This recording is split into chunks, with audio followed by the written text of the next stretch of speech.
Okay, another episode of Write Once, Read Many. But this time we have Vic. It's a me. Do you have anything more to say while I get the link ready? And our best friend, Dilbert. Yeah. I will acknowledge that I did draw a Dilbert comic and Dilbert is canceled, but it's acceptable because the joke is that Pago is a bigot. Cool. It makes it okay.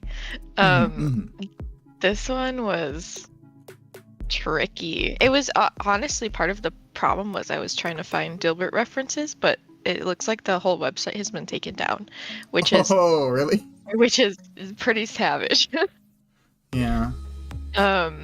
So I did, I still was able to find a lot of stuff on Google, but it would have been easier to get it from the source.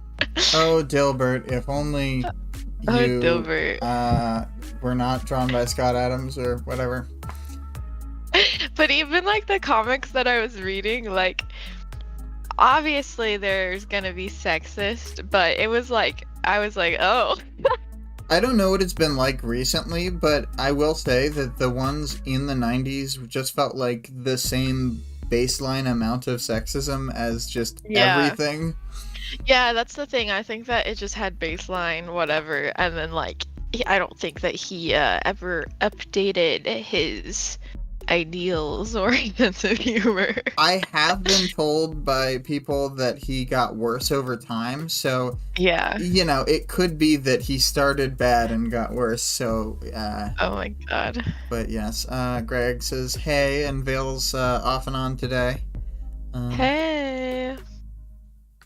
So, I guess we have seen the final comic. It's a 4-panel strip. Not a lot happens. It was gonna be 8 panels, but oh my god, was this a pain in the ass? But it's fine. It's just fucking Legend peeking over the shoulder, outside the window, which like. This scene was too much. Like, it didn't need to be a Dilbert comic for it to be Dilbert comic-y. Like, the fact that she's like, can you come in through the front door? And then he chooses to come in through a different window. Like, just thinking that she won't notice, I guess. Or that she... Yeah. Well, I think she meant the door to her office, so he went in... I know, but I think that she... Also meant the front door?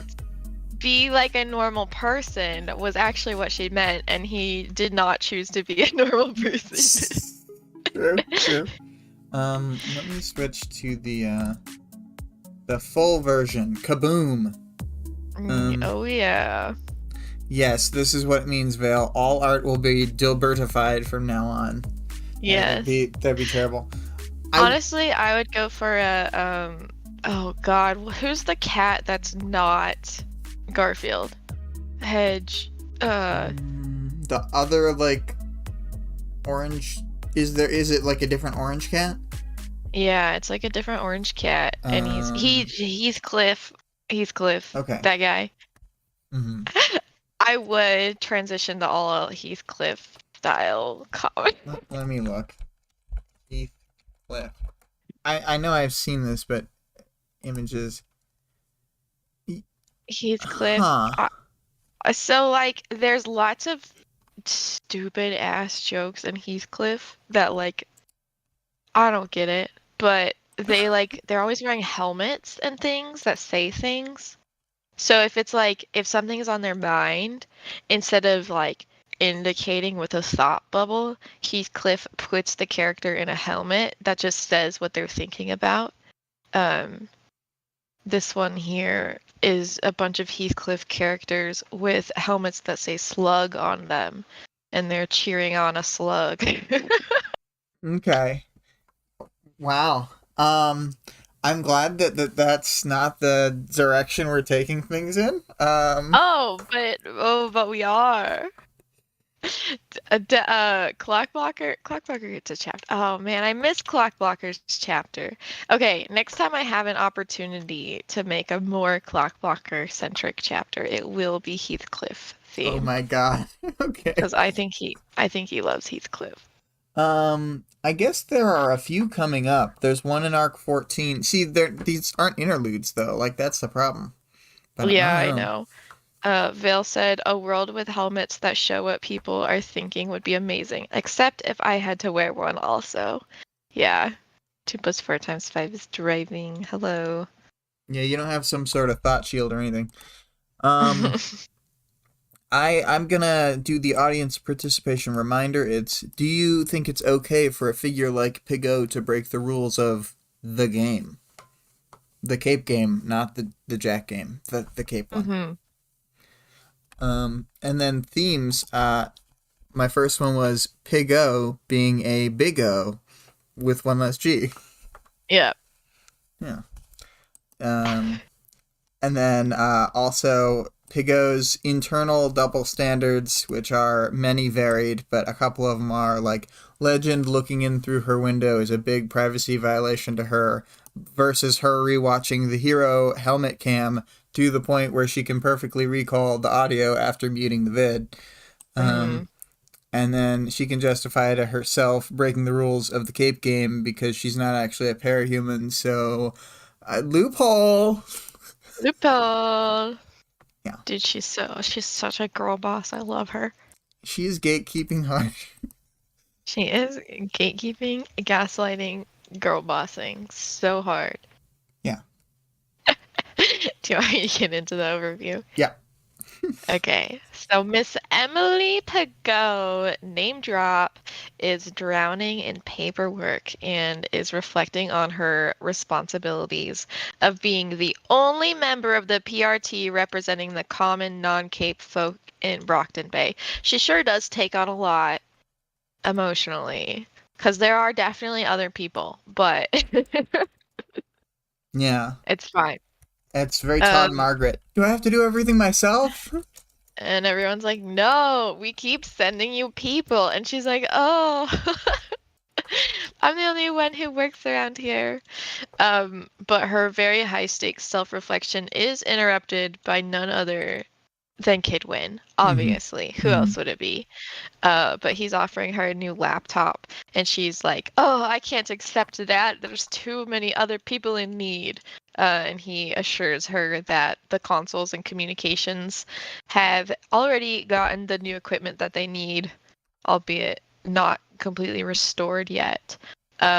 Kidwin tries to scuttle off quickly, like as soon as he hands her the laptop, and Pagot tells him to wait, and she like sees his demeanor drop like a sad puppy. Yeah. It's He's like, terrible. "Oh, shucks." But she tells him to push off the team's next patrol and to let everyone know. I was unsure if she was like planning on meeting with them anyways, or and that's why she stopped the patrol, or she was trying to do something nice. Because she doesn't think to herself like, I do all these nice things and these kids hate me. No, I don't think she was trying to do something nice. I think she was just setting up the meeting time. Okay, okay. So it's like Um, everybody get off the phones. Everyone, get out of queue. So Pago starts setting up her new computer, and she's not super happy to find Dragon's weirdly probing and knowledgeable security questions, um, including what's your favorite color, which she says that she doesn't know, and she has to like think about it. Yeah. Um, What if she but had been Pago begins her. wrong? I know, that's the thing. It's like when you ask questions like this, not based off of people's answers, sometimes they won't be the same answers that they give, because like not everybody like would know. Like maybe she wears a lot of silver, but that doesn't mean her favorite color is silver. Dragon. It's really presumptuous. Yeah, dragon. Dragon. But Pico begins her research, and she finds out that Armsmaster had been looking at Slaughterhouse 9 fight Slaughter now. simulations. Slaughter now. Slaughter has 9 fight simulations recently, meaning that he had escaped to go fight the 9. She just comes to this conclusion very quickly and easily. No other options. But Poco starts looking through video footage of older members of the 9, and then she clicks on a file called Case 01, and she's clearly watched this video before. But the video depicts Legend, Alexandria, and Eidolon, and it's being POV shot from a Tinker's helmet named Hero, who we have not heard of before. But the video starts with some bickering between Legend and Alexandria, and Legend basically baited Siberian into a building with a victim. I don't think he baited them, but he was like, oh good, she got a victim, so we have time to set up our plan. Right. So I'm not sure what they could Alexandria have is not. done if they ran in there and confronted Siberian, though. You know what I mean? I know. I don't know what Alexandria was thinking here. It'd be like, oh, that sucked. Yeah. But Alexandria is not happy with this. But Pago actually ends up muting the video and continues watching it through. She says out of principle. And she knows that it ends with Hero getting torn limb from limb and Siberian escaping. And nobody can really figure out how Siberian escapes in this video. Like, it seems like she's been cornered and then she's just gone. That's so weird. Vale said optional dragon security questions. This would be a great topic of discussion. Like, what was the first thing you said on your private call with the director Anderson last week? Yeah. Oh my god. You know what I thought when I first read this chapter? I thought that the way that she escaped was to just burrow underground and just run underground unimpeded by, her nature. It does seem like she would be able to do that, huh? Yeah, so I just thought there were a lot of possibilities. Yeah. She just crawled under the building like a dog. Yeah. So I'll read this section you pulled out. A shadow passed over her desk. Turning, she saw a silhouette of a flying man against the light of the sun. Like so many parahumans, he lapsed into intrusiveness and a self-centered mindset. Well, she wouldn't blame him for being emotional in regards to this. She composed herself and spoke. If you'd like to enter my office through the front door, Legend, we can talk there. And then he flies in through a window in another room, which just great security. I wonder if they have badge readers on the window, or not badge readers, but eye scanners or whatever the fuck they use to get into doors. They just have to have them on the windows for all the flyers who refuse to use the front door. Yeah. Pago thinks he looks so cool, and then she has to remind herself that she outranks him. Everybody just thinks Legend is hot. But Legend seems distressed about. I think Taylor more so than other people. People think he's hot, but none of the other people describe him like Taylor does. I don't know. Let me get some of that. She doesn't describe him like Taylor does, but she does describe him pretty oh. Go on, and I'll remind myself of that little section. She just thinks about how cool he is. Mm-hmm. But yeah, Legend seems pretty upset about seeing the video of Siberian killing his teammates over Pago's shoulder. It's just a lesson to you to never look at people's computers over the shoulder. But the real reason he's here is to let Pago know that a note has been delivered for her, and they're just running it through the lab before they can actually take a look, but they should head down that way. Mm-hmm. So the two small talk about Legend's recent adoption with his partner, who had wanted to adopt to avoid having a parahuman child. And Pago and Legend are both well, surprise! That's dumb. Yeah, because they're well, parahuman abilities are definitely more nurture versus nature. But Legend's partner seems to be in denial. Or Legend just really wanted a kid and didn't make it very clear. Pago mentions a third generation cape who just recently triggered at the ripe age of 5 years old, ended up outing the parents, and supposedly people were hurt during the trigger, but nobody maimed or killed.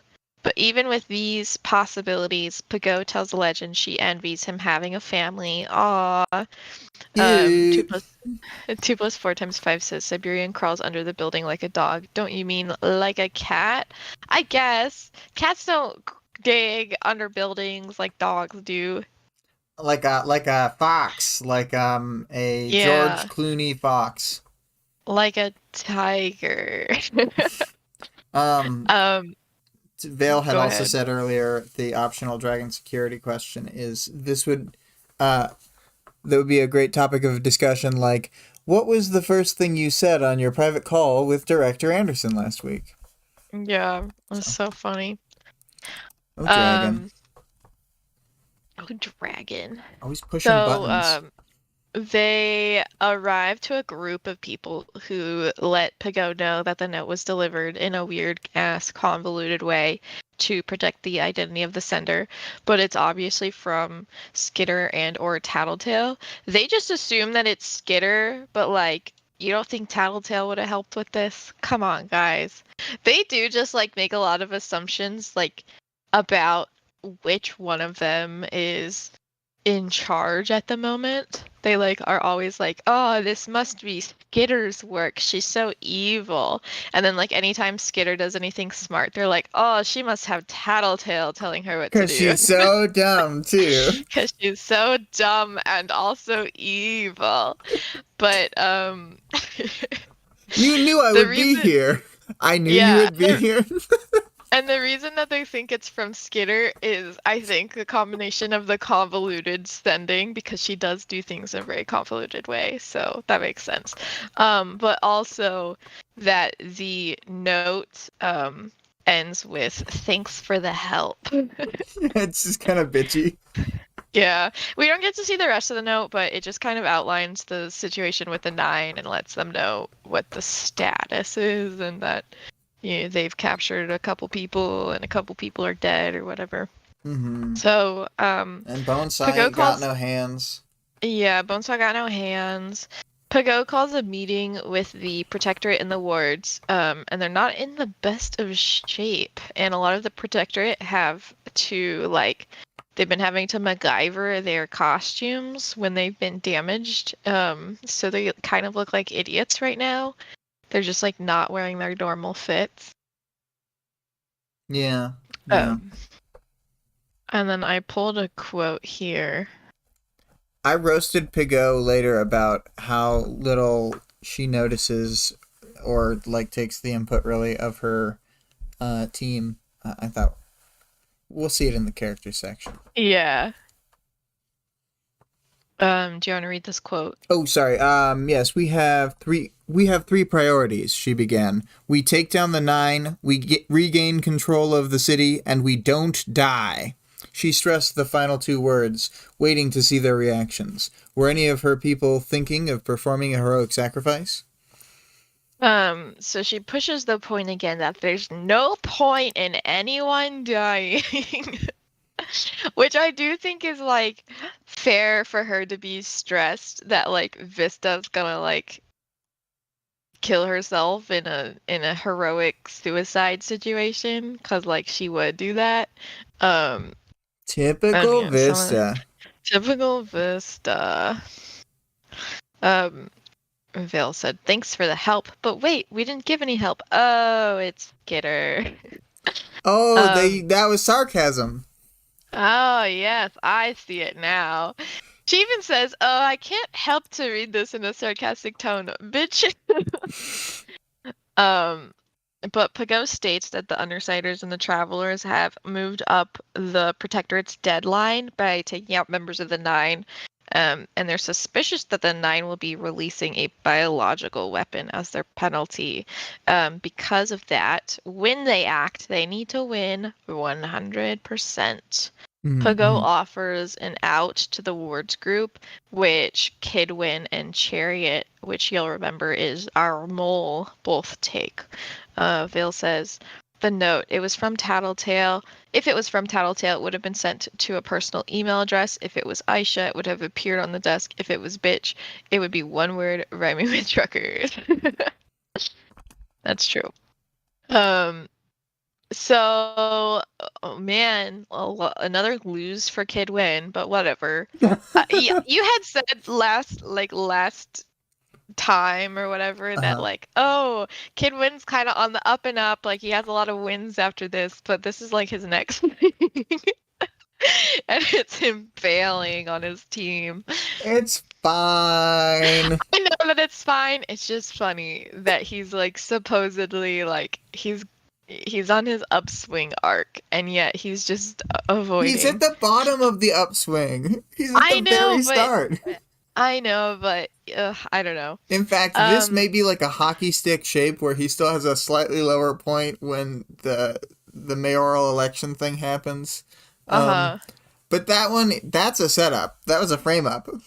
Yeah, that one doesn't count. It's fine.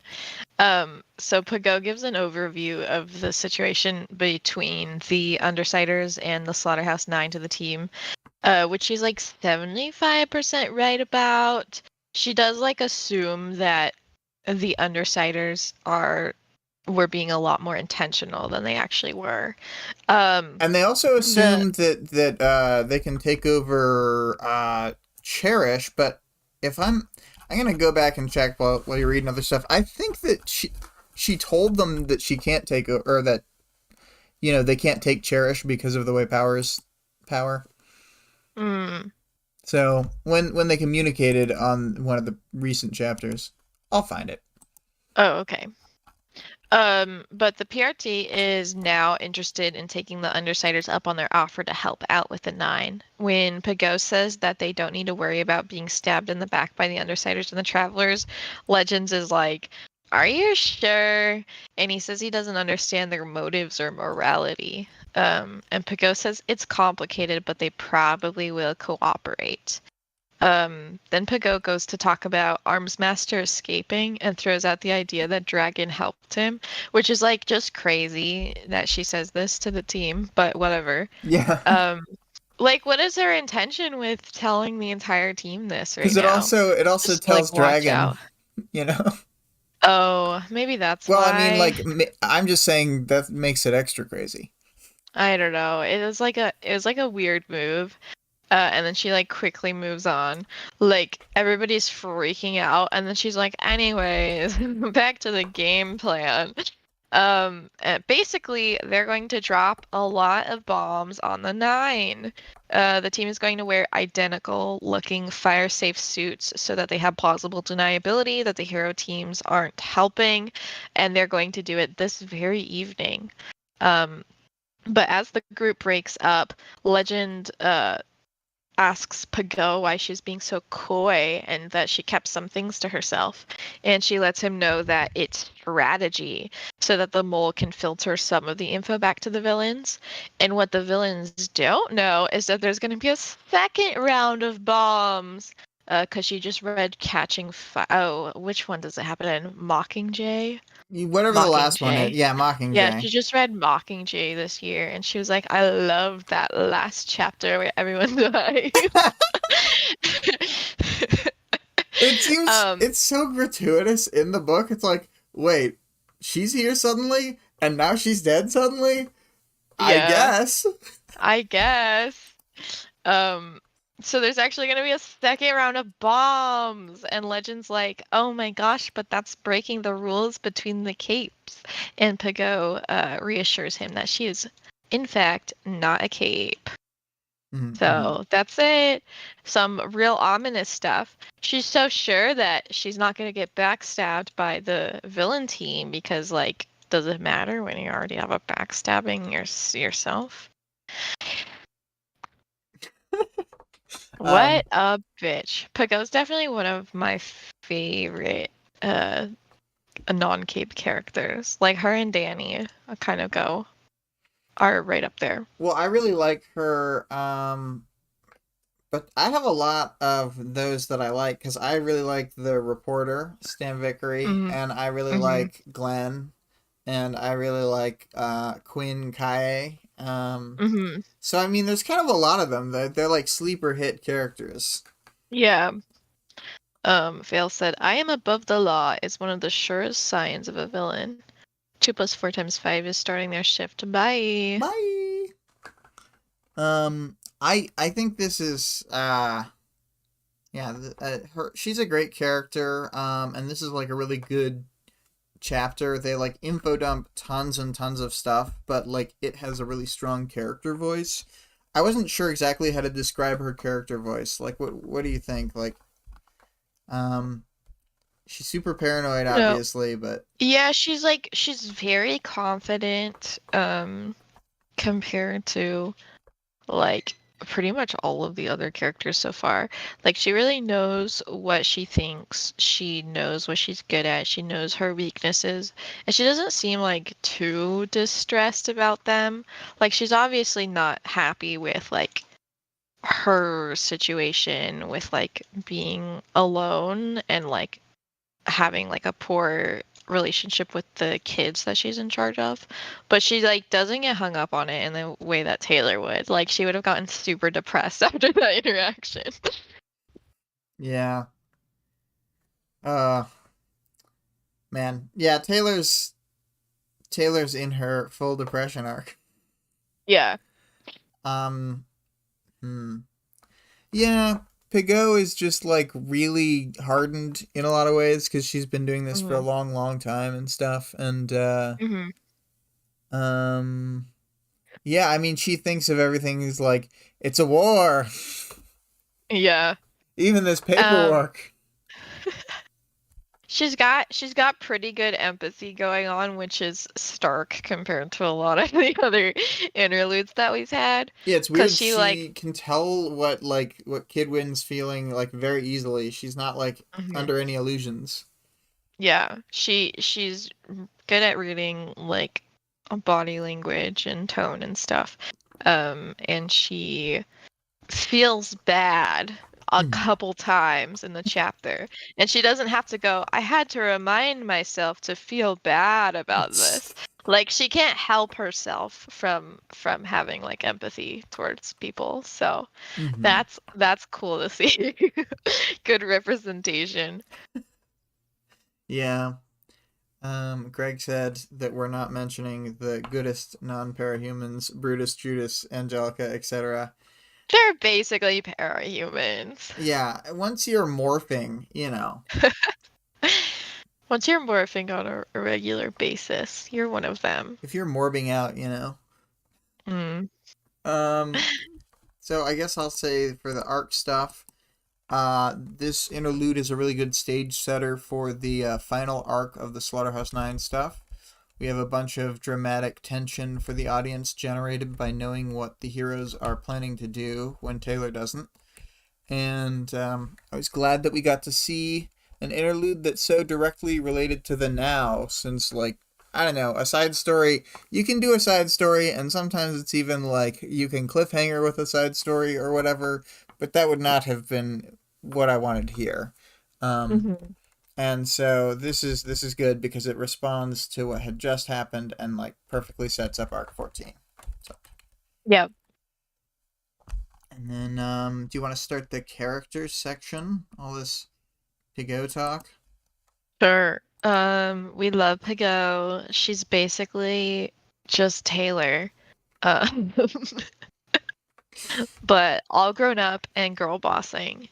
Um, you mentioned that she's a leader on her side. She has a really good like understanding of powers at her disposal, and not just in an academic way, but it seems like she kind of um like can sync them up with people's personalities in the same way that Taylor can.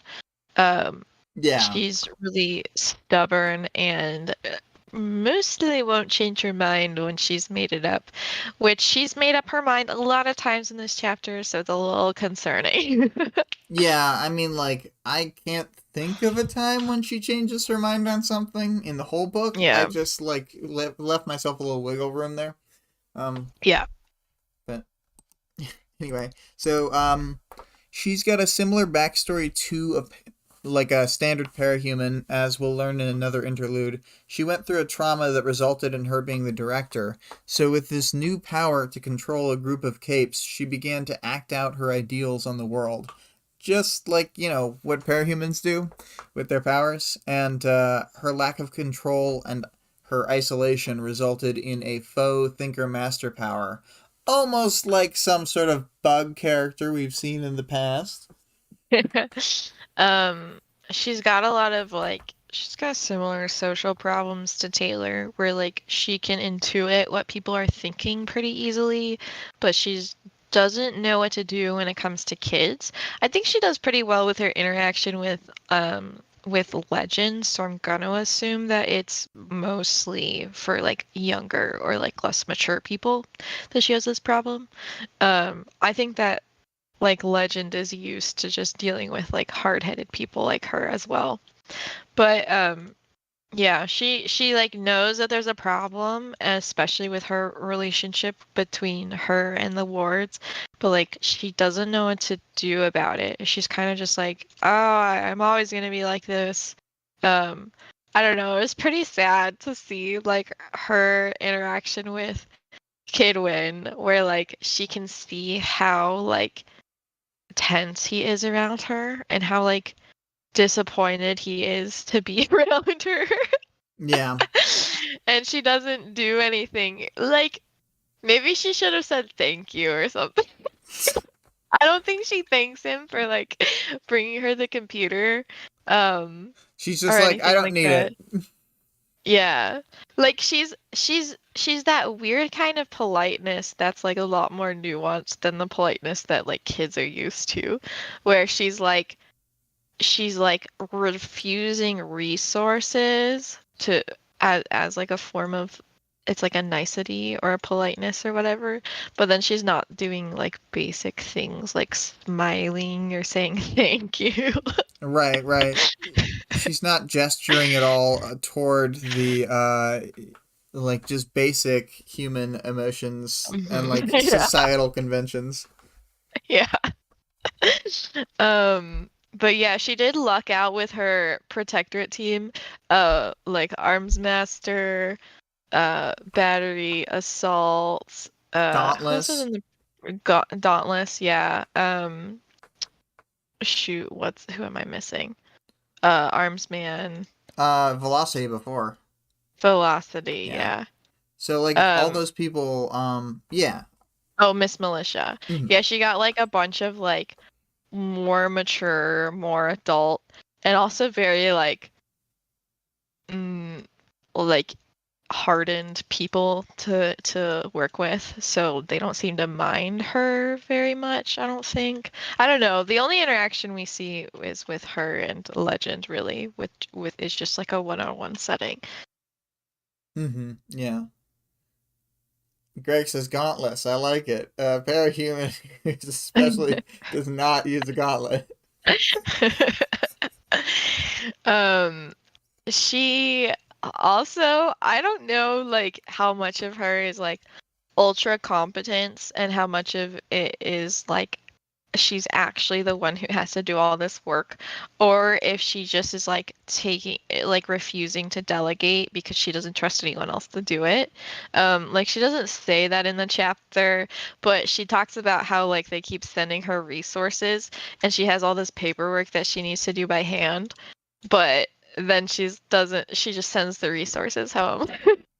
Yeah.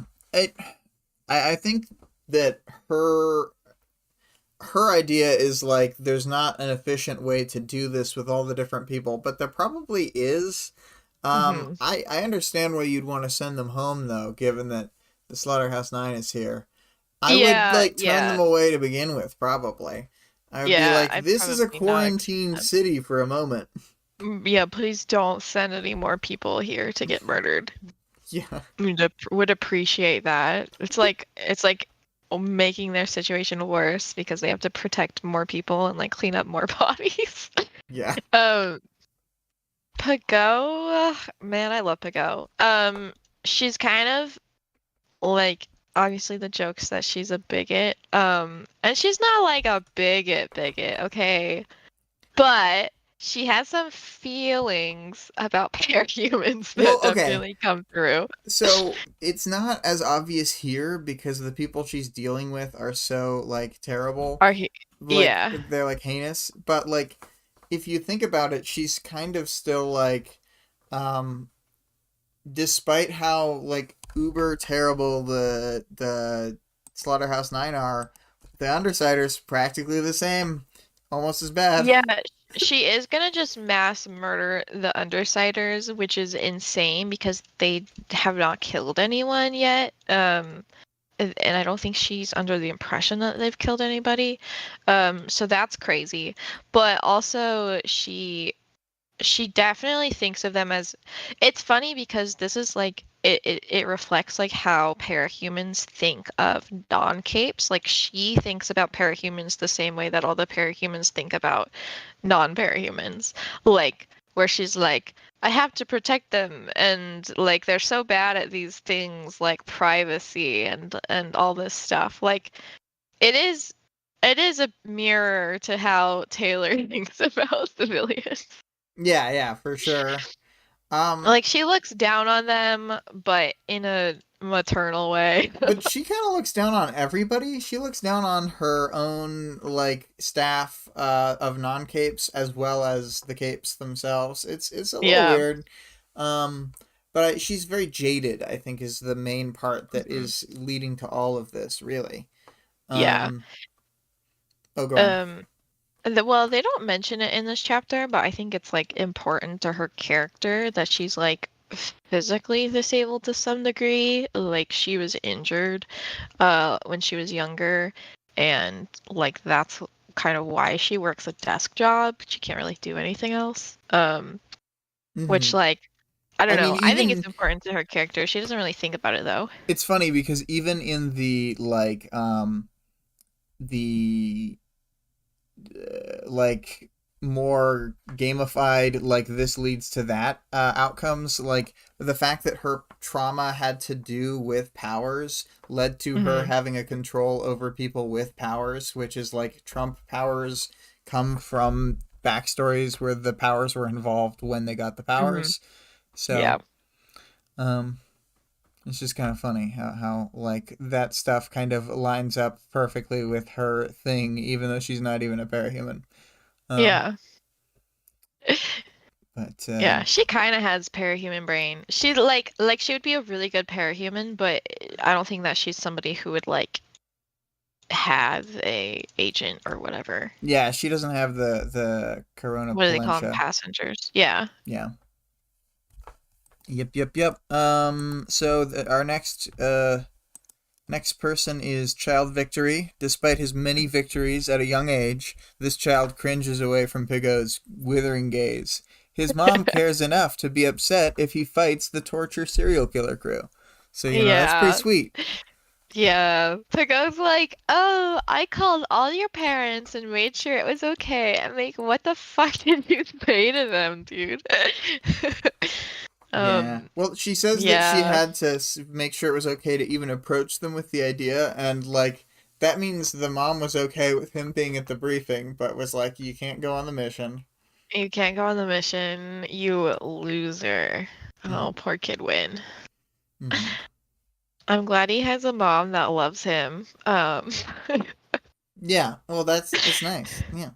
It's nice to hear because, I mean, Dennis's parents love him, but they've obviously been occupied with like his dad's uh cancer or whatever. Mm-hmm. Um, and then like I don't think I haven't gotten to hear Vista's backstory yet, but it's clear like she's not okay.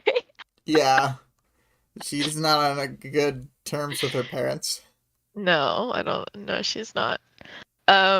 So Dragon and Arms Master eloped to go fight the Slaughterhouse Nine. True enough. They really did. And I think that Pago It's like a would lesbian be. relationship. On the first day, they moved in together. Honestly, I think that Paga would have been less suspicious of Dragon if she hadn't just had to answer those prying security questions. Like, she already had her on the mind of being like, oh, this bitch. And then she, like, pulls up the files and everything's just, like, open on another device. And she's like, oh my God. Um, I just think that it's funny. They ran away to fight the Slaughterhouse Nine. Pago immediately puts them on blast. I guess just to like make everybody like suspicious of Dragon, but why?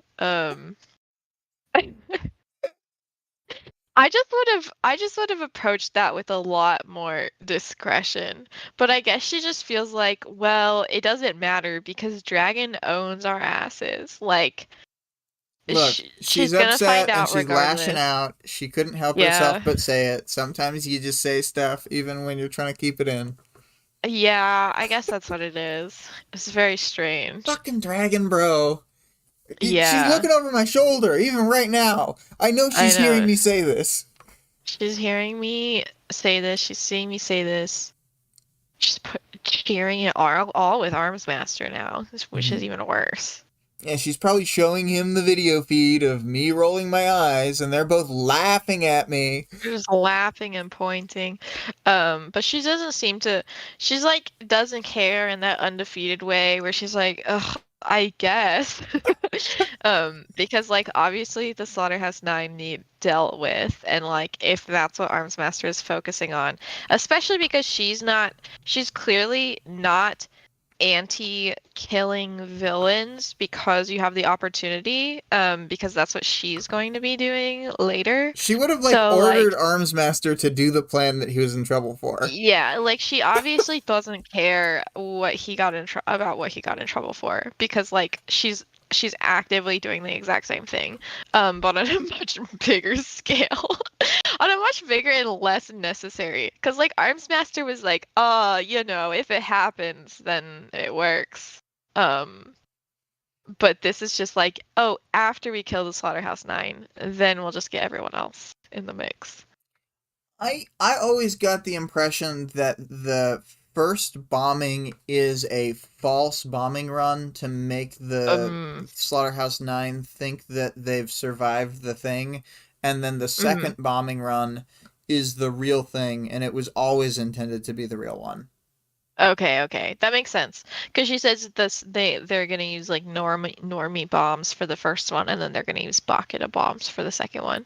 And they thought that the white phosphorus itself could convince Crawler to stay in the area if he hadn't like been hit by that, Mm-hmm. because it is much more destructive than like a regular fire.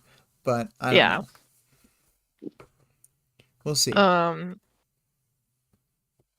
And let's then see. You can go on Siberian. about Siberian. Yeah. Even back in the day, she loved eating people. Um, so we don't really get that much about her personality other than that she's been like we kind of see how far back she goes. Like she's been Mm-hmm. jumping around eating people for what did they say this was like 10 years ago, like 2001 or Yeah. something. This was Yeah. America, this was Earth Bet's 9/11 is when Hero died. Yeah. And and that's not what the in story they say we got 9/11, they got Endbringer. Yeah, yeah. Um, but she's like marked as case 01 as well. So like I think she was probably like the first mass murderer, um, mass murderer, Who couldn't be parahuman or stopped whatever. by like the I think it was just the first time that they had sent the core team against somebody and not just like blitzed them, you know, Yeah, right away. So yeah. I think it was their first major loss. Case 01, first L. Yeah. Actually, I guess Behemoth had already been showing up, but like I don't know. They didn't lose any of the core team when Behemoth showed up. Yeah. I think they've been ramping things up with the Endbringers. They probably weren't that bad. Yeah, I They think were they were less probably bad at the really start. bad. They probably were really bad the very first time, and then they like eased back. Yeah. Um, as far as, let's see, Alexandria. Aw, Alexandria's upset that somebody's getting eaten alive. Isn't that nice? Isn't that cute? Um, this is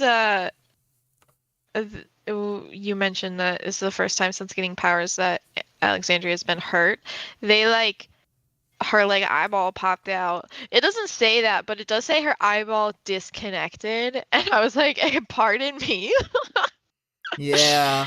Well, because the So reason they say that is because from Pigot's perspective, she knows the false story that Alexandria got her eye popped back in and healed, but mhm. that just ain't true.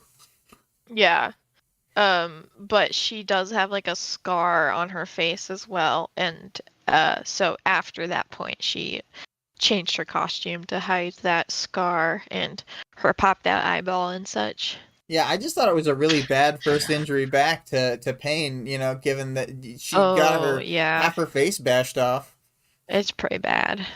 So, um, then we've got, and I mean, like, I just think it's important to note that it's like first we see this idealistic Alexandria, and then in this same moment, like, this is her new trauma.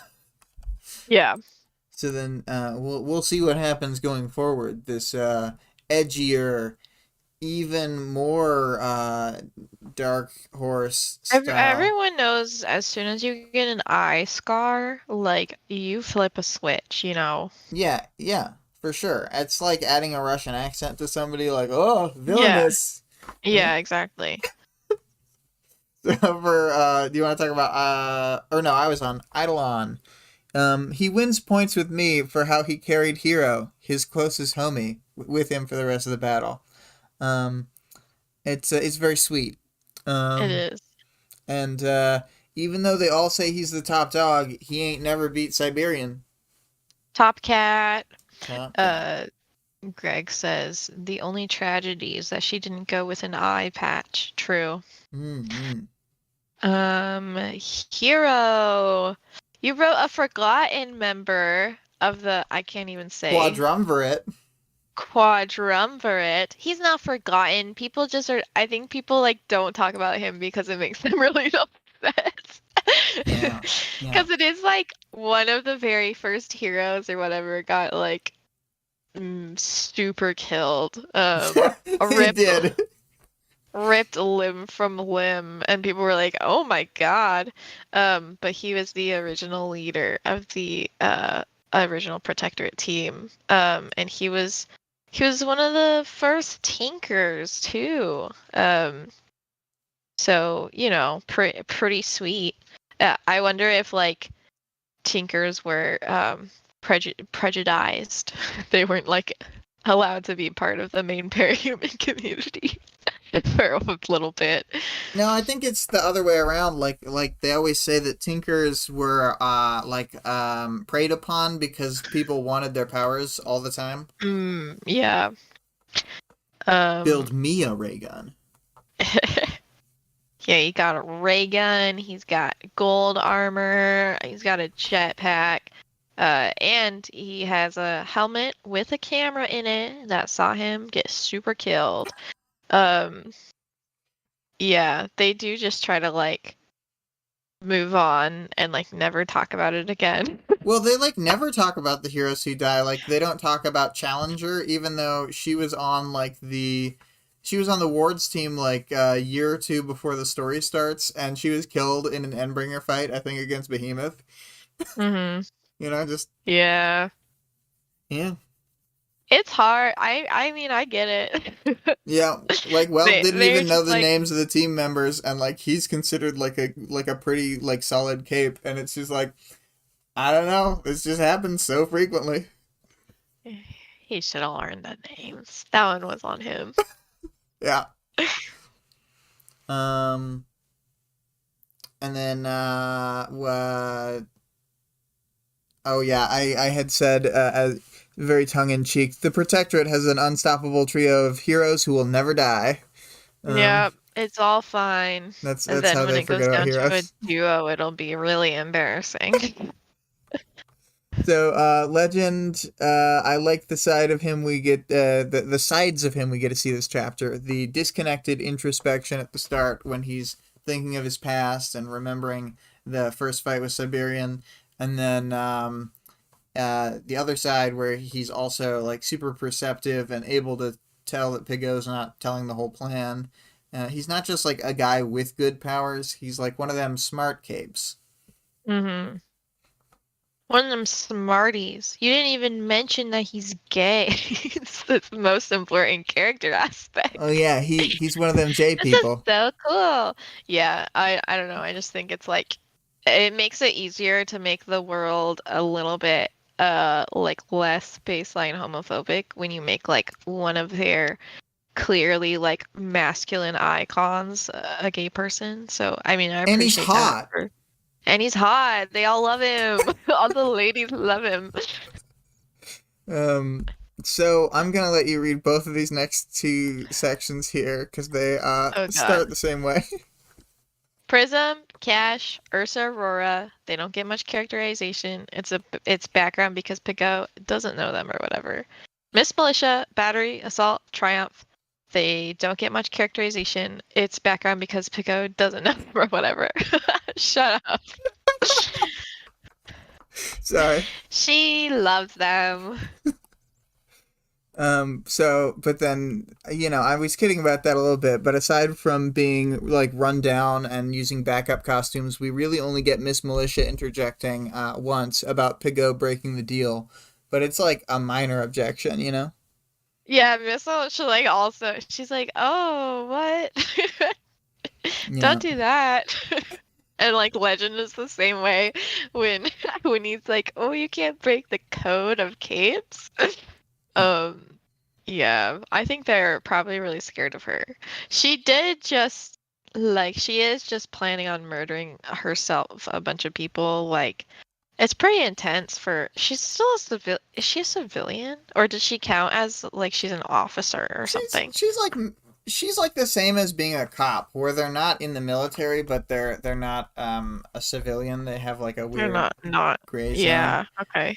Yeah. Um, Yeah, Greg says she's basically police. Um, Yeah. but I would say I do want to clarify that her plan is not to intentionally kill the Undersiders. It's to use the Undersiders as bait to kill Yeah, the Slaughterhouse but Nine. She's very focused on killing them and doesn't care about hemming in the Undersiders. I know, but it's pretty bad. In fact, she intends to have her teams work with the Undersiders to hem in the Nine. So, Well, hopefully it'll be okay. Hopefully everything will turn but out. I do think she would have dropped bombs on the Hookwolf team. I'm not. Yeah, Yeah, that's true. she wasn't even gonna talk to them. She only talked to the Undersiders because, like, you get the sense here that she knows the Undersiders are gonna work with them because it's like I her mean, read she of even them is says it. She's basically like, they like, would never betray us.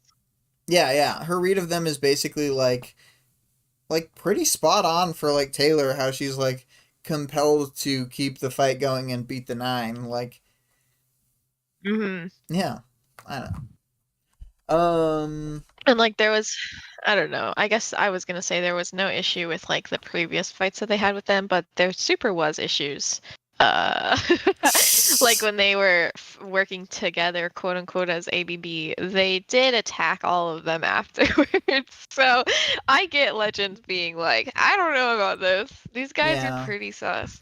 Well, the thing about attacking them afterward, it's weird. Like, within the logic from Taylor's perspective, it makes sense that, like, the truce is over and you guys were trying to take credit for the thing that we did. I mean, it's pretty shaky logic, Hmm. but you know, it was a PR fight. Anyway. We've Well, got Weld, Flechette, and Clock Blocker. I love Weld. He didn't do anything this chapter, but that's okay. We'll see. We'll see him soon. yeah, yeah. He gets a lot to do soon. I mean, he's in a bunch Good. of action scenes. Oh, good. I love seeing him swing his weird fucking sword arm around. Mhm. Flechette, she's skeptical about fighting under the path of a bombing run, but she's a key piece in Pigot's plan. We all low-key know her power is off the offensive charts. She's way offensive, dog. Can't stop swearing. Hmm. Um, so it's definitely worth trying against some of these defensive members of the Nine who, like if she tagged Mannequin, he'd just be done. Mm-hmm. Yeah. So, then you want to take Dennis, the clock blocking master himself.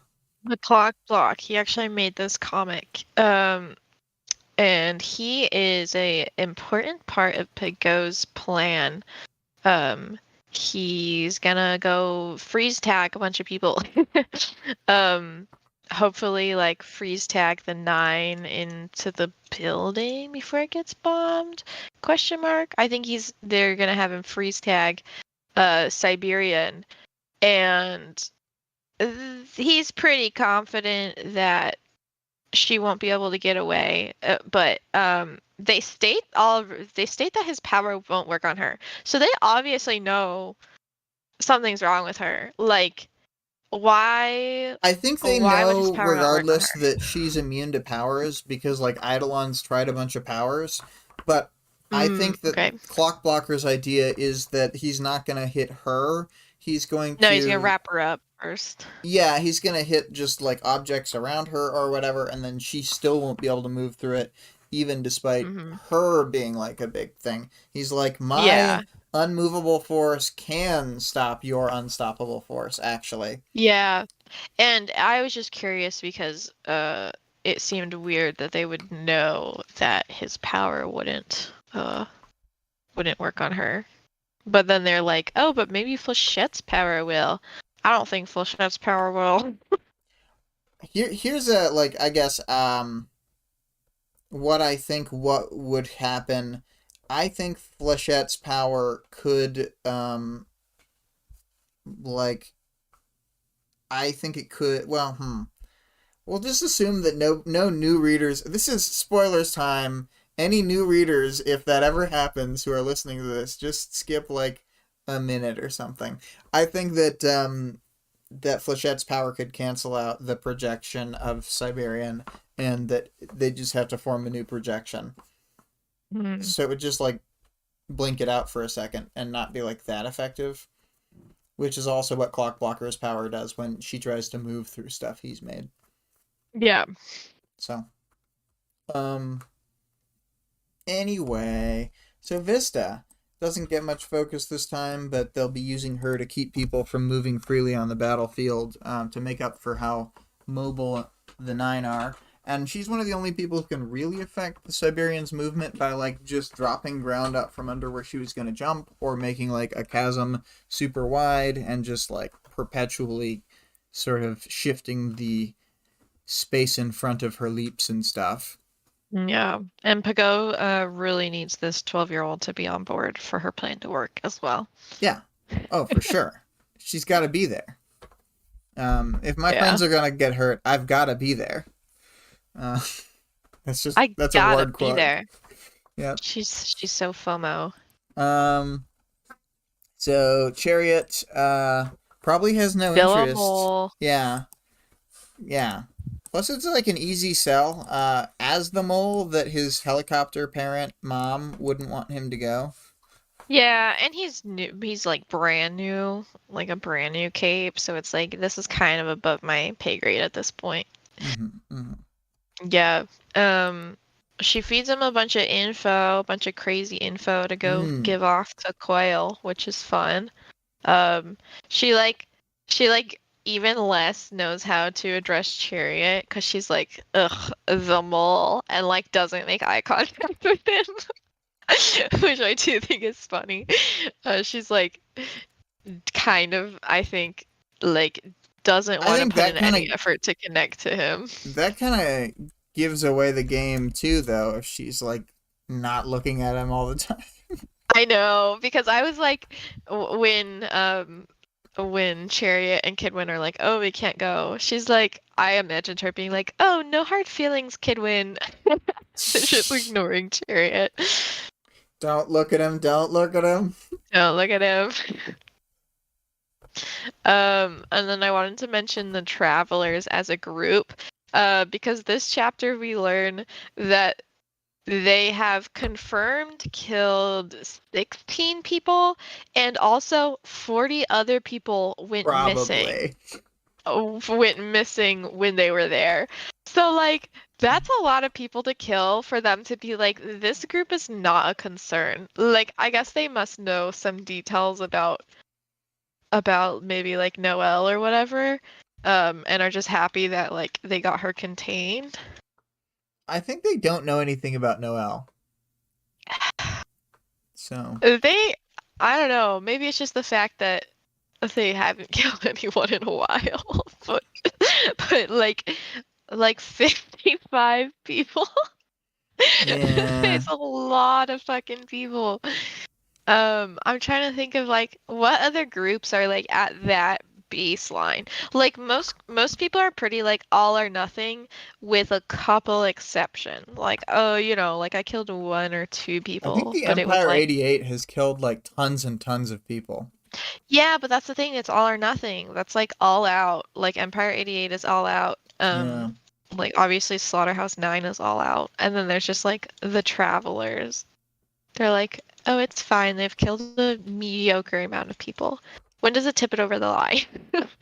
I think there's a lot of like weird situations where like because of the balance of power, like they know that like I don't know, Accord has killed tons of people probably, but he Yeah. does his best to keep it to a minimum so that he has less collateral. He's just really bad at that. You know. Don't say Accord is bad at anything. Okay. No worries. I forgot he's actually your top ship is Accord. He's not my top ship, but I do love him. He's one of my favorite like boss characters. Mm-hmm. Mm-hmm. Definitely way better than Coil. I just think he's too far in one direction to be able to be manageable. Yeah, not manageable. But he's the manager, so it's fine. Mm-mm. Maybe that's why I don't like him. Oh, okay. We hate managers. You want to talk about powers of knowledge and world building? Yeah, so we had this part where the city Brockton Bay is being offered more people but not more stuff from other departments, and we thought that was weird because like why would you send people here right now? People but not stuff. Yeah, because like the people are gonna get like massacred by the Slaughterhouse 9 maybe. Yeah. It's like And we sending like them really need to their the grave. stuff. Yeah. It's like the people here need fed. Yeah. We're dying. Yeah. It's kind of crazy. It's really weird. I'm not sure what to make of it because capes aren't willing to show up. So I'm really wondering why normal people would be, especially if they'd be like in the PRT building. What if they just kill everybody in the PRT building? Yeah, maybe that's not their usual. Maybe they like stick to civilians for the most part. Because he just knows that like PRT have, if they attack a PRT person, then capes will probably show up. Just because they know about it, not because they value them more as people. Yeah, I don't know. It's kind of I just don't think that they would be worried about that because like when they like talk in the Theo chapter about like the past, they were hired to kill heroes, and so they killed those heroes, and then they went back and killed all the teeth, just for the shits. So I just don't think they'd care enough to not. That's true. Yeah, this is a weird situation. It's very odd. And she keeps having to send people home because there's no fucking computers for them to work on, which is also funny. Yeah. It's also like there's a weird moment where Pegot's like categorizing people in her mind, which is it's like a Wildbow writing thing that really leaps out at me. because it kind of happens Mhm. a lot of different times, and sometimes it's better woven in, and other times I think like this time it's kind of like the clunky basic version, and it's never Mhm. the worst, but it's just like somebody will be like slotting 4 or 5 different groups into like, these people believe this, these people believe this, and I know it's supposed to show like dichotomy thinking and stuff, or like pigeonhole thinking, but Mhm. a lot of times it just, because it happens like kind of the same way from a lot of different character perspectives, it feels like a weird, boring Wildbowism. Rather, I'm not trying to shit on it too much, but you know what I'm saying. Yeah, yeah. I mean, I think it's funny most of the time. 'Cause I'm not as much a sometimes fan it's of it. so fucking off base. Yeah, Like when Sophia does it, you're like, what are you talking about? yeah, and I guess it does Um, draw a parallel between Sophia and you know what? Now that I think about it, the characters, there's like it's Sophia, Pigot, and then the other one that jumps out at me in my memory is Gary Nieves yeah. from Ward. And Taylor does bully victim bystanders. Yeah, yeah, she does. She does. It's just kind of more nuanced with the way she does that, and I think it's more Yeah, baked it's into the more woven themes. in. Whereas, like when and like Sophia's thing, I think is done well. I like it when it's hers, but like when they're just like this percentage camp thinks this and this Hmm. percentage, like it gets a little like convoluted sometimes, Hmm. and I'm not sure what other way to bring it across. It's just something I noticed that there aren't that many things I criticize. Yeah. So, um, Um, I also wanted to mention mhm. like Pago as far as like world building goes, like she views her position, and like I don't think that this has been portrayed in other ways, but I think that this is true for most of the directors. Like she is the non-parahuman representation in her job, and like that feels like a lot of pressure on her, and she also feels like a lot of pressure to that she doesn't even say this, but I feel like maybe I pulled it out of nowhere, but like she feels a lot of pressure to set proper precedence as somebody in that position, because she feels like it's gonna like trickle out to like the other nearby cities. I Like think she you're does right. say that. It's stuff Yeah. like that's implied as well during the like Weld interlude, the Uh-huh. 9.1. Um, it's definitely part of her philosophy, whether she directly says it in this chapter or not. And Hmm. she obviously she believes in like PR games, but within the Cape community, she believes in making like big power moves, which are in themselves a very Cape like form of a PR game where Hmm. like it's whenever any character says it's about the theatrics, or like Hmm. they just flip out in some very drama, a theater kid kind of way. um Yeah. she's she's got to have her big violent it's a mix of violence and theater kid energy, and she's Yeah. just putting herself on that stage. So but then did you want to read about one of these next couple, I don't know, just whichever section? Sure. So we got to hear about a couple former members of the Nine. One of them was Winter. Um, and she was able to like go face to face with 20 or so capes. But she ended up getting killed by another member of the Nine. You know, they seem to do that a lot, so. Yeah, yeah. And then Chuckles, I think that they just needed to say that name, and you're already like, oh God, please don't tell me more. And luckily they don't tell you more. But oh God, I don't want to fucking fight anybody named Chuckles. That's horrid.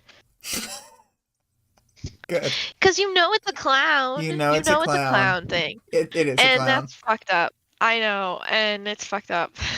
Yeah. Well, we're all Clowns glad we shouldn't didn't have have to see powers. the clown on I'm stage. so I'm so glad they You didn't know, say anything clowns about already clowns. do have a power. They can like horrify people into complete submission just by Yeah, existing. So it's not yeah. fair to give them a parahuman power on top of that. Yeah, I'm not even scared. Okay, I'm not scared of clowns in the same way that I'm not scared of puppets. Like, puppets and dolls aren't scary, but as soon as they start doing shit they're not supposed to do, then they're very, very scary. You know Yeah. what I mean? Yeah. You don't want to Just live stay in your next door to lane, Hell Shuffle. House. You don't want to live next door to a clown that does anything out of what a normal human being can do. Yeah. Horrible. So, the Siberian is case one in the system of case files that researches Cape mysteries with interdepartmental resources, usually scaling to international levels because it's with the minimum support of the two PRT nations and the Guild sharing information. And the case 53s are on that same case file system. They're just a lot more expansive, you know. So. Greg says you just want puppets and clowns to stay in their damn lane. That's right. Exactly. Exactly. I wanted to say I personally just really loved that the first gen PRT guys were hanging onto the sides of fire trucks riding into battle, and that they like Aw. kludged together a solution with a existing multi-purpose vehicle. I thought that was fun. And then they probably got 8. So Did that's you lots of just say fun. that? What? They probably got eaten. Oh, Eaton. Okay, okay. I thought you said something else, and I was like, uh. Anyway. Pardon?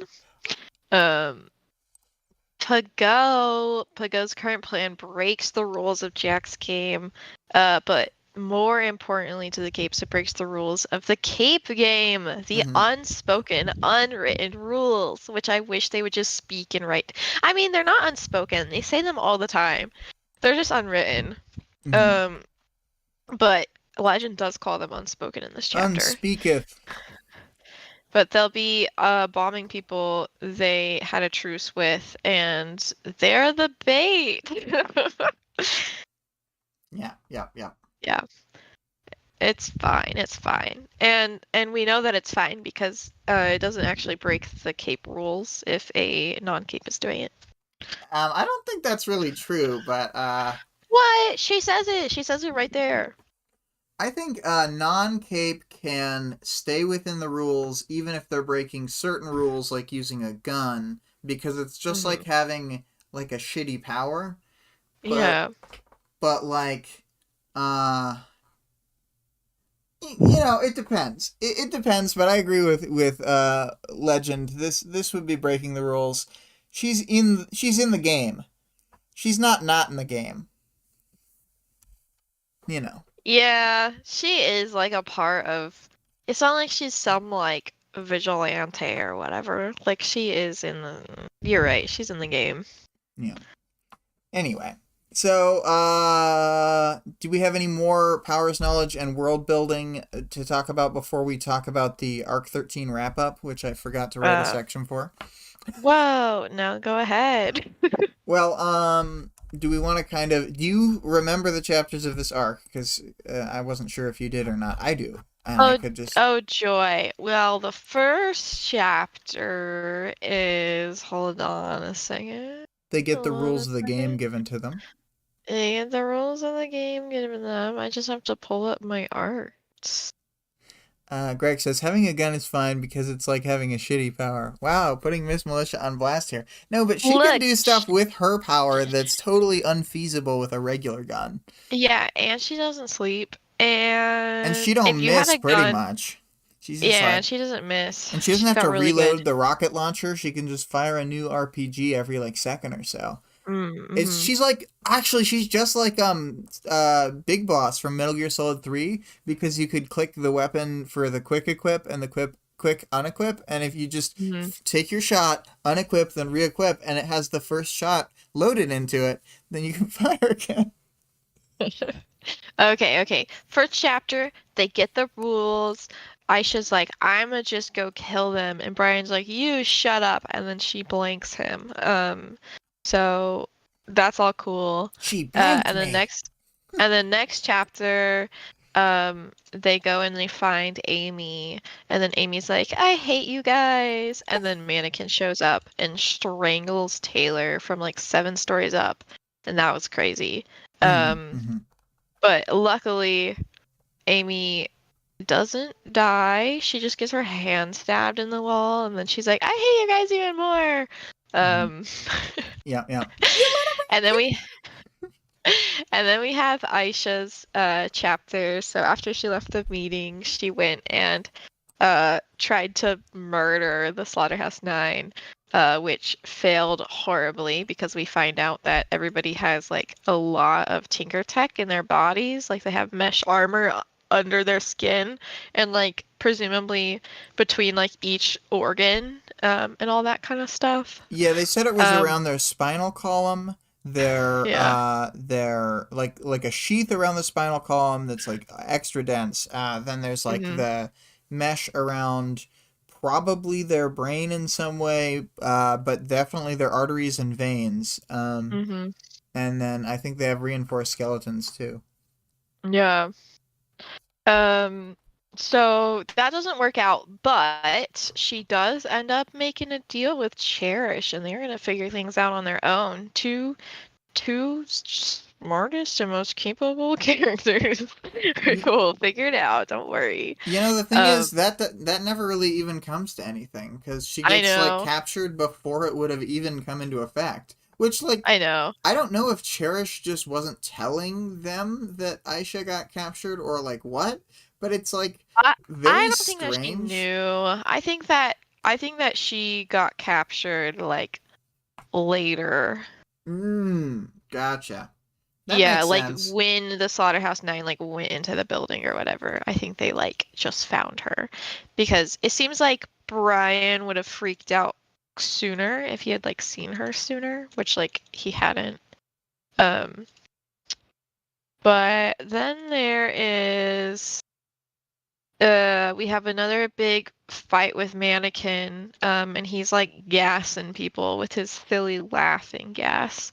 Um, and Taylor threatens him with fucking with blowing him up because his gas is After she draws noxious. him away from the area with all the bodies, Obviously, nothing less from Taylor. Um, but then he's like, "Fuck you," and he just blows himself up. and he just blows himself up, and he gets chewed up by a dog, and then like right when they're about to fucking kill him, Burn Scar shows up, and she's like, "Haha, motherfuckers, he's tagging me in." I do So she remember gets it being tagged. like, "Oh my god, you've got to be fucking kidding me!" I know, right? So Burn Scar is tagged in, and she just runs around and does flame stuff. I don't really know what happens. Yeah, I mean, they mostly just escape from her really quickly. Yeah, they mostly just leave, and then she like just keeps setting things on fire because she can't help herself. I can't help So myself. I just love burning things. I know she just can't. So they all head back to Taylor's lair, and she and Brian have like a nice moment where he's like, "You need to get some goddamn sleep," and she's like, "Okay." Um, and then the travelers and the Yeah, undersiders all Genesis is come. there. Genesis is there, she's looking pretty cool in her being carried around. Um, and then they come up with an awesome fucking plan. And the plan Oh is my god, I to, should have been showing the chapter 13 art. Let me just oh, oh my God. oh my god, we'll just full screen that, and we'll sort of you keep going on. I'll just like slow roll a little bit. Okay, okay. They come up with the awesome plan, and the awesome plan is to go on the offensive and capture one of the Slaughterhouse Nine, which it would differ depending on like how things roll out, but they had decided they ended up capturing Shatterberg and then accidentally capturing Cherish. Whoopsies. How She do was you supposed be? to be accidentally dead. Yeah, she was supposed to be accidentally murdered by what's his face? Ballistic. So yeah, they're talking to Cherish and she's like, "Did you forget about your homie Brian?" They totally did. It like shocks me every time that they just like forgot about Brian for like a good like 15 minutes or so, probably longer than that, I huh? can imagine forgetting Aisha because her power makes you forget her, but forgetting Brian, It's like please. I kind of forget Brian. Kind of forget Brian in that chapter too, except I didn't because I knew what was happening this time.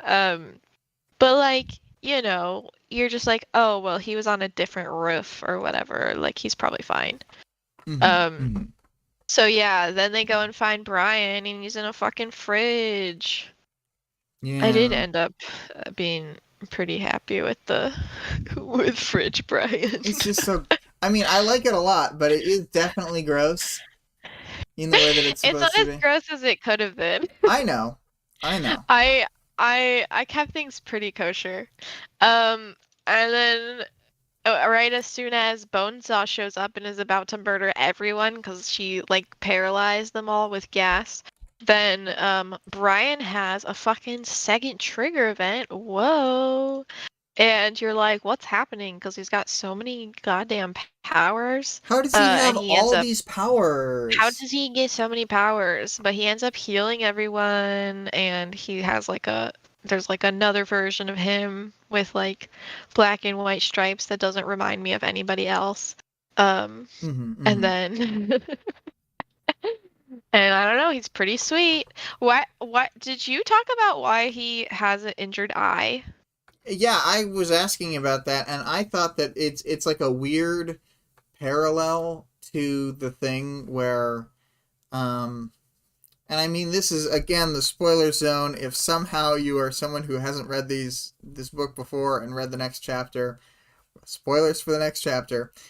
So given that Siberian is like a projection and whatever, and is the one who bashed out um, Alexandria's eye, I thought it was like a weird parallel that like Hmm. his formation would be missing like the same like top section of face and eye that like Yeah, it's just and like then like a like and then they talk about it in like the very next chapters or whatever. yeah, and I don't think it's meant to like represent any connection that he has to Alexandria. Just like the book itself has this weird connection here, which Yeah. I'm never sure if I'm supposed to read into stuff like that, but I'm fine with reading into. Yeah, I just wasn't sure because it's like part of it is like He gets less it's got to power be than they based. do. Yeah, but it's got to be based in like self.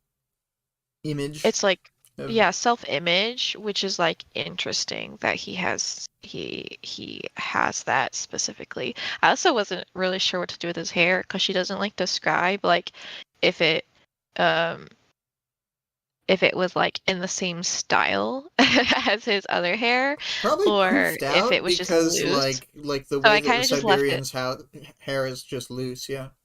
Yeah, I just left it loose. And they always say the Siberian is also like looks like she's in wind as well, but I wasn't sure. Um, but yeah, oh, and then after that, what happens after that? She and let's see. That's not the last chapter, is it? There's a chapter after that. That's right. There's one more chapter where Brian and Taylor talk. Yes, and it's horrible as always every time they talk. Yeah, you want them to get together in some ways, but in other ways, you're like they've never had a good conversation in their They've lives. never had a good conversation except one time In when he arc brought her six, a croissant. yeah, well, they do so well before arc seven, and then after that, they're just like a mess. I know, it's really horrible. Yeah, that was the arc. Yeah. Bonus for anyone here in the audience and for us, pick a roster of 5 capes who would be theoretically manageable by Pigo, but they would cause her the most grief. And my roster, if I'm remembering correctly, it was Dennis, Taylor, Kenzie, Tristan, Byron, the single cape, and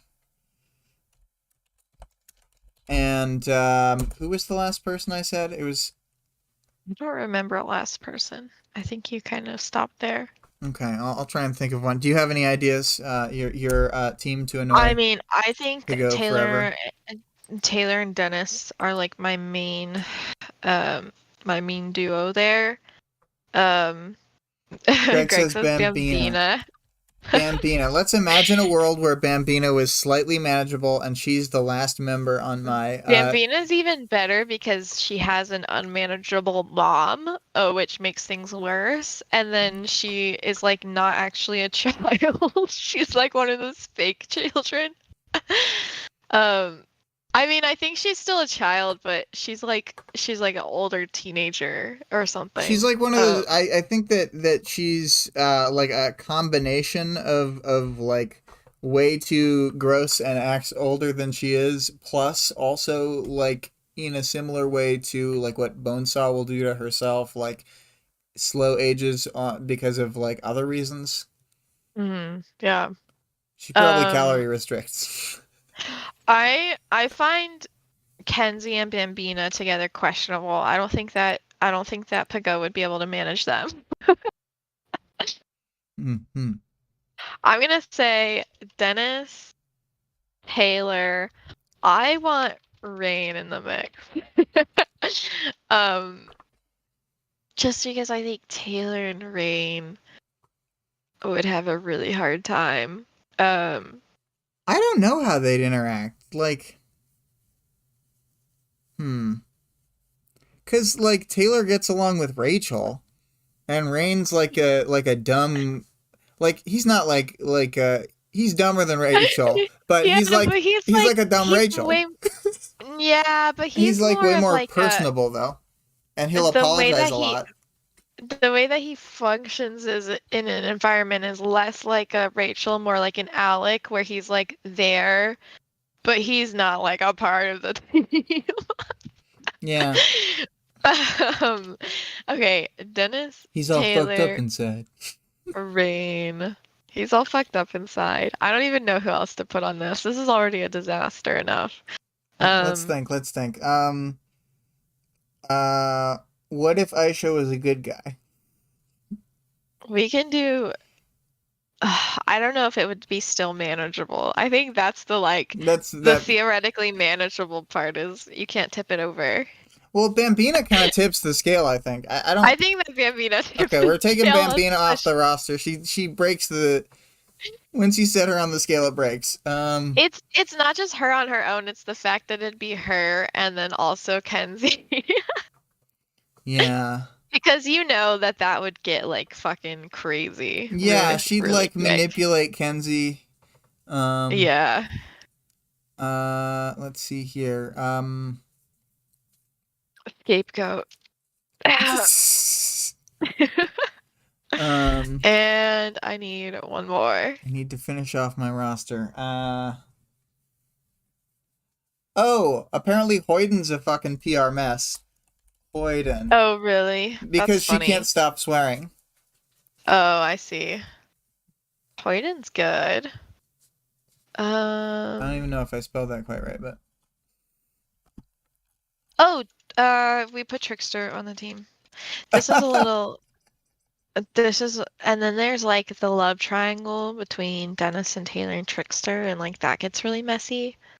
And then like I think there's I need the to sad take boys. off. I know. I feel like I need to take off Scapegoat. Okay. Let me see what else I can put. Because I think I can't do Rain and Scapegoat. Like they're both too depressing. Okay, let's think. Who else do we have? You know what? Grace is a pain in the ass to manage, I bet. I was gonna say Grace is actually good because she and Taylor also have like Kind she of a always weird beefs. dynamic. Yeah.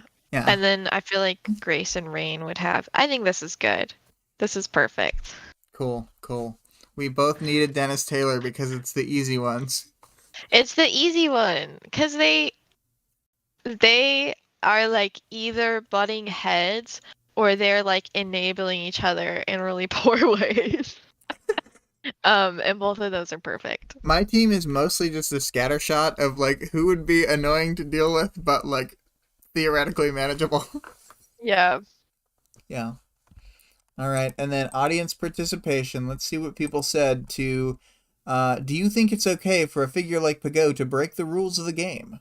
Um, First, Vale says, in this case, it's pretty. In this case, it is petty murder. She used her knowledge of the Undersiders to manipulate them into potential death. Breaking the rules are something she can choose to do as a leader. It's her call, but the specific choice to use the bombing run with the additional social manipulation to maybe kill some Undersiders is going too far. I think Hmm. I'm just more charitable to Piga's position than everybody else. I don't think that she's actively trying to kill any of the Undersiders. I think that she is fine with them dying as part of the bait, but like that's Mhm. like That's the thing I don't though, know. is if it was It's just just that, then like I feel like she could have made the plan where like they're like looped in on the situation. mm, You know what I mean? Like she could have just been like, "Hey, we're gonna bait. We're gonna use you guys as bait, and we're gonna make sure that you get out okay." And they'd be like, "Okay, fine." well, cause Like see I feel like they'd be annoyed because it's like, "Oh, you guys aren't risking anything," but like they are because they'll also be in the situation. in a maybe it's because I'm using like future knowledge of like the next few chapters, but we're gonna see that like Pigot straight up tells them we're gonna do the double bombing, but I'm just like not gonna tell you the timing, and you can't read the timing from what I'm doing because Oh my like God. when I contacted you, I had them change the timing but not tell me what it was gonna be. That's crazy. She double blinds in a way that actually stops Tattletale's power from divining it. It's pretty cool. Yeah, but I don't know. It's like she's just being shady. She's She could being have came up shady. with a I don't think it's like as I don't think she's like I'm gonna kill an undersider. It's like I don't care if I kill an undersider, or I don't care if the nine kill an undersider. Which, in mm, my opinion, is different than like she wouldn't pull the trigger on an undersider. You know what I mean? I don't know. I feel like she would. I feel like she might. Okay, maybe. It depends on the situation. Like we're gonna see some situations between her and the undersider coming up. And I think in that situation she might have pulled the trigger. Maybe. Yeah. I Yeah. mean, Yeah. it But like depends. that's more self-defense, kind of. And it's more It's fine. direct. I don't know. It's fine. Listen, I love Pago. I don't mind that she wants to murder my best friends. I really don't, because she's a baller. Yeah, yeah, pretty much. And then, do you want to read Greg's longer response, or do you want me to read it? Go ahead. Okay. Even the parahumans don't really follow the rules all the time. It's always a matter of consequences, just like real rules. Attacking with lethal, indiscriminate force after luring several enemy groups to the same area, that would be fine, underhanded but understandable. It risks escalating the use of force throughout the city, but the upsides may be worth it. I'm less cool with pulling this operation without informing the people, including wards, that she's deploying Mm, to the area, even if care is taken to keep them out of the line of fire. These situations can be chaotic, and they could easily end up in places you don't expect them to be, or powers could interfere with where the bombs drop. And if it isn't a full success, they're first in the line for retaliation. I'm even less cool with risking the truce against the nine. It's not breaking the Endbringer truce, but damn, if it isn't towing the line, you could lose villain cooperation against future S-class threats. That would be a mm, disaster. I even thought from the start of this that it's kind of crazy that like they're treating it so differently from an Endbringer fight. Like I hmm. think they should be willing to make a lot more concessions in a Yeah, situation like like this. they should do they should like get everybody their fucking wristbands and do like a group briefing and like all go out and like get the job done. Yeah. But yeah, I don't know. They just treat it a lot differently. I guess because it's like more it's not like a couple hours or whatever. It's like weeks on end essentially. So like maybe they're just like super fucking burnt out. Maybe. Do you The want other to thing I was do you want a gonna terrible say, Hamilton drop in though? oh sure. For the travelers, they're like immigrants. We get the job done. Oh my God. Um, well, what I was gonna say is, oh shoot, I might have been too distracted by thinking about Oh Hamilton. no, I've No, done no, a no, no, terrible no, no, no, thing. no, no, no, no, it's there. She could have just when fucking Chariot and Kid Win were like, "Hey, we're not gonna be a part." She could have been like, "Okay, I actually need you guys to fucking miss the briefing then and go out on patrol. Like, thank you for coming," and like sent them away. And then she could have like told everybody the whole plan instead of whatever bullshit she's doing with Chariot. Like, I don't know. I guess Well, it's like she's kind of too focused. suspicious. Well, it's like before we talked about she's too focused on like spinning all the plates because she's focusing on Coil and focusing on Yeah. the Undersiders, who she somehow does not suspect being like, even though they've never had conflict with Coil's people even once, Hmm. which seems a little suspicious. Little sus that like they're I don't know. They're all taking over the city at the same time. I mean, I guess she just thinks it's Well, the because see, travelers and the Coil has always been at war, at open war practically, with the ABB and Mhm. Empire 88 for like the last year. And Yeah. then the Undersiders sort of have been left alone because they don't have territory. They're just like a crew who does like heists basically. Mhm. And they're like, you know, how Fault Line's crew is. And the Travelers are new to town. But once the ABB is gone, and then once the Empire 88 is at open war with the Coils people, Yeah. then the merchants, you know, come up too. But the travel siders take over the whole city, and they're fighting And the Coil like super merchants, doesn't care. and they're fighting the Empire 88 remnants, the various factions. But mysteriously, they've never once had a fight with Coils people. Nope, not at all. Yeah, huh? I wonder about that. Super weird. Um, So, where are we? I think that kind of wraps things up. I don't have a lot more to say on the question. I guess, what do you think about the her breaking the rules? I think it's basically like she is, but it's fine kind of I thing. mean, I In the kind of same way agree. with Taylor when she does it, you know? Yeah, I mean, I kind of agree with like what Greg said, but also it's like I think that she could have played this Better. in less of a slimy way. I Mm-hmm. think she just like sometimes acts like a slime because she can. Yeah. And it's like more convenient than not. Mm-hmm. Mm-hmm. But not necessarily that like she feels any better or worse doing anything different. Um, yeah, I think she should probably should have played it better. She should leave less room for even her people getting murdered.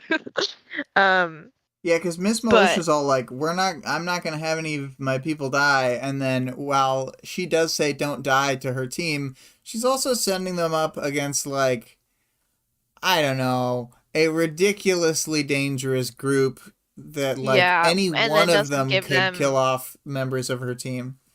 like full information on like what their plan is and stuff. Hmm. Um, but I don't know. I bet she can pull it off.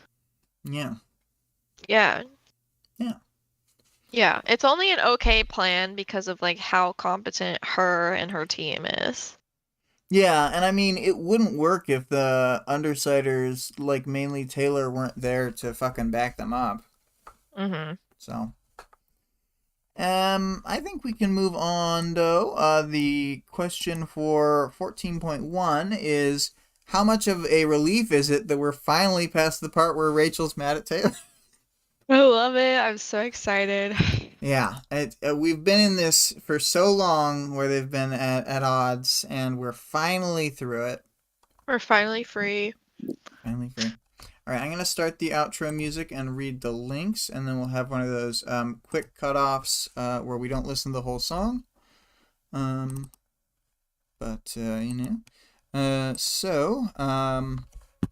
Again, write once, read many. We do this weekly, normally on Saturdays at 1 o'clock Mountain Time.